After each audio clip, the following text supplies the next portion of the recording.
Era tarde da noite, e Pedro, voltando do sítio depois de uma longa jornada, avistou uma luz fraca tremulando no alto da colina. Não era lua cheia, nem estrela. Quem estaria lá a essa hora? Pensou. O silêncio do campo era interrompido apenas pelo som das folhas secas movidas pelo vento. Pedro ajustou a lamparina na sela e seguiu com o cavalo, curioso, mas com um desconforto que não conseguia explicar. Cada passo do animal parecia ecoar mais alto no vazio da noite, enquanto a luz na colina permanecia imóvel. Será algum vizinho? Murmurou para si mesmo, tentando encontrar lógica naquele brilho solitário.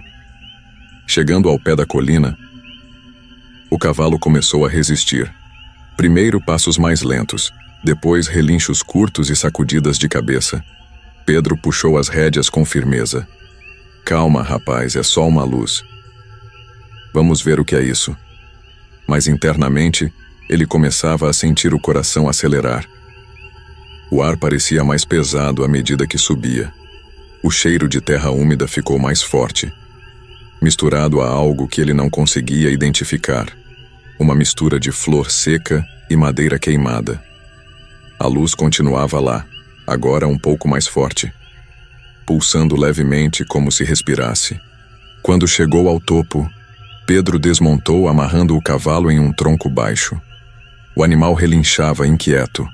A lamparina tremia em sua mão, enquanto ele se aproximava da origem da luz. Mas ao chegar mais perto, percebeu que não havia nada ali, nem lanterna, nem fogo, nem qualquer coisa que pudesse emitir aquele brilho. Apenas a luz, pairando no ar. Ele estendeu a mão, hesitante, como se pudesse tocá-la. Mas antes que seus dedos chegassem perto, a luz se apagou de repente. O breu tomou conta, e Pedro ficou paralisado por alguns segundos, até que um som grave e ritmado começou atrás dele, como passos pesados no chão seco. Virando-se rapidamente, não viu nada. O som continuava, agora mais próximo, rodeando-o.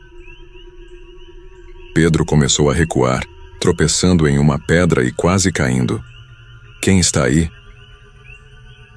gritou, mas a única resposta foi o silêncio esmagador. Foi então que ele viu.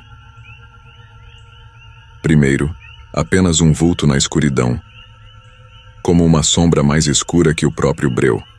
Depois, formas começaram a se materializar, figuras altas e esguias, com olhos que brilhavam no mesmo tom da luz que ele havia seguido.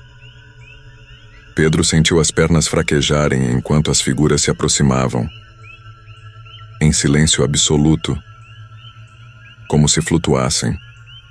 O ar estava gelado agora, e cada passo que ele tentava dar parecia ser puxado de volta por uma força invisível. Uma das figuras parou a poucos metros dele, estendendo uma mão longa e fina como se quisesse algo.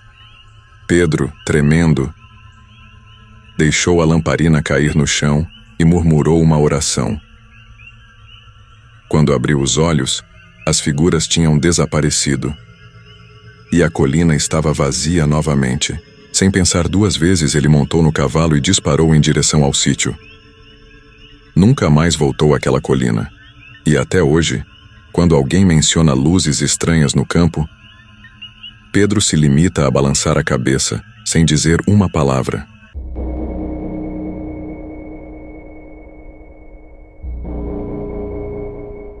Na pequena fazenda Três Palmeiras, havia uma coisa que todos achavam estranha.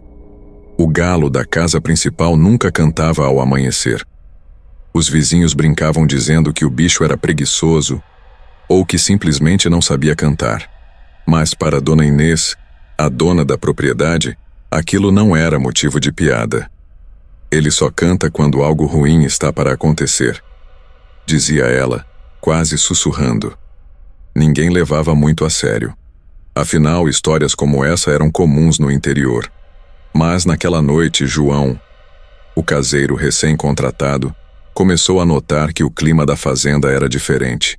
O vento batia mais forte nas janelas e os cachorros, normalmente agitados, estavam escondidos debaixo da varanda sem soltar um único latido.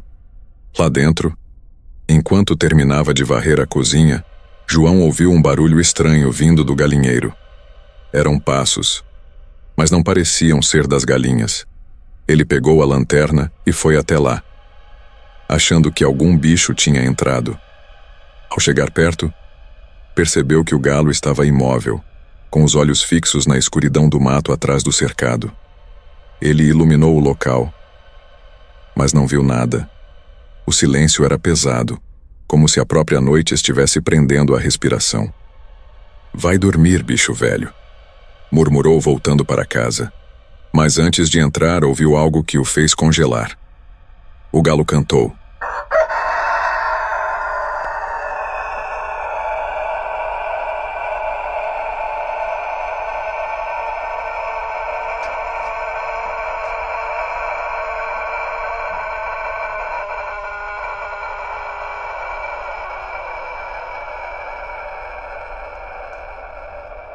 Não era um canto comum, era um som longo, quase como um lamento.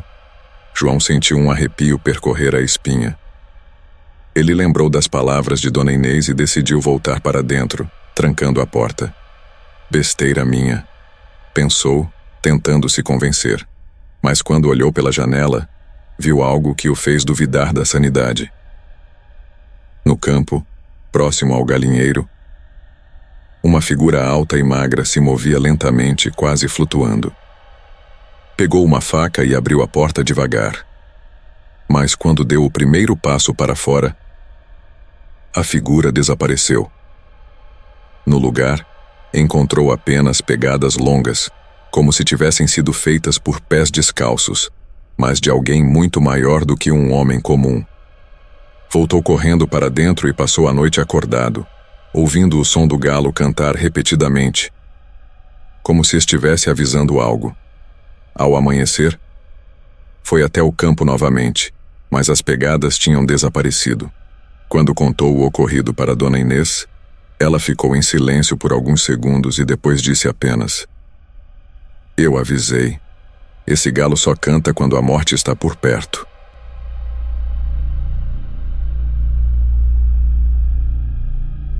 Era final de tarde quando Antônio pegou a estrada de terra, como fazia toda sexta-feira para voltar do sítio. O céu já estava tingido de laranja, com o sol se escondendo atrás das montanhas. Ele ajustou o chapéu na cabeça, segurou firme as rédeas do cavalo e acelerou o passo.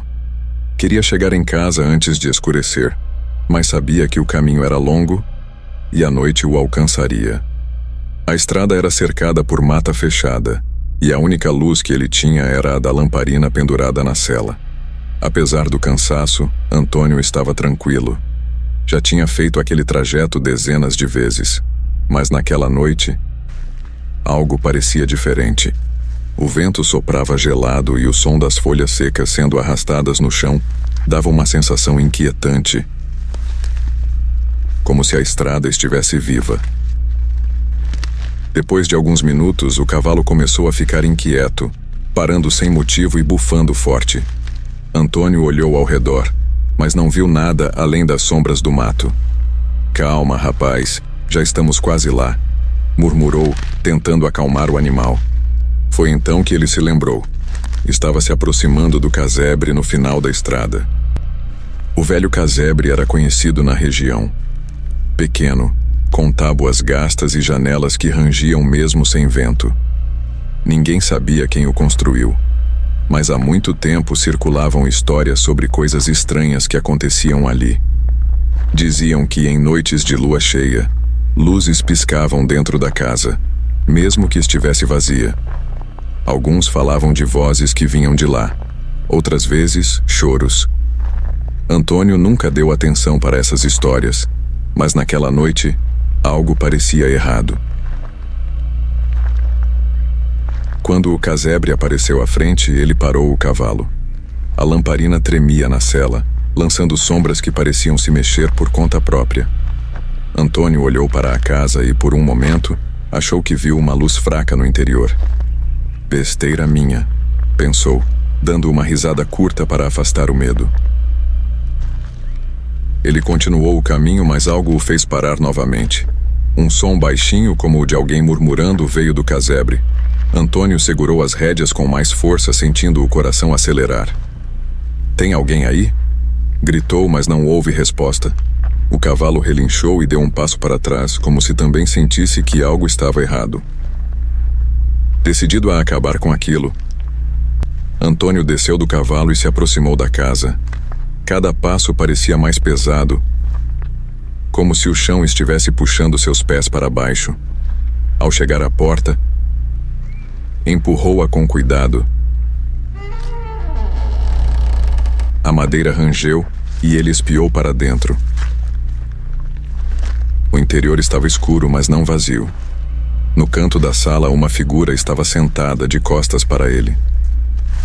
O que quer que fosse, parecia balançar levemente, como se chorasse. Antônio engoliu em seco, sentindo um arrepio subir pela espinha. "Ei, quem tá aí?"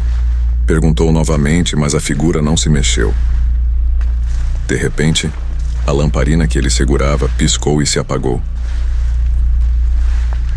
O casebre ficou em completa escuridão. Antes que Antônio pudesse acender novamente, ouviu passos atrás de si, pesados, como se mais alguém estivesse na sala.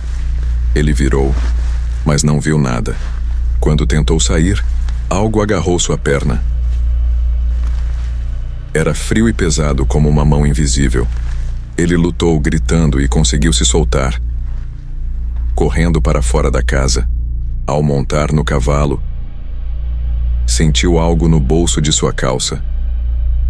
Quando tirou, era uma moeda, velha e enferrujada, como se tivesse acabado de ser colocada ali. Antônio nunca contou essa história a ninguém, mas até hoje evita passar pelo casebre. Ele não sabe quem ou o que estava naquela noite, mas sabe que não era humano. E a moeda? Ele a enterrou no quintal, mas às vezes jura ouvir sussurros quando passa por lá.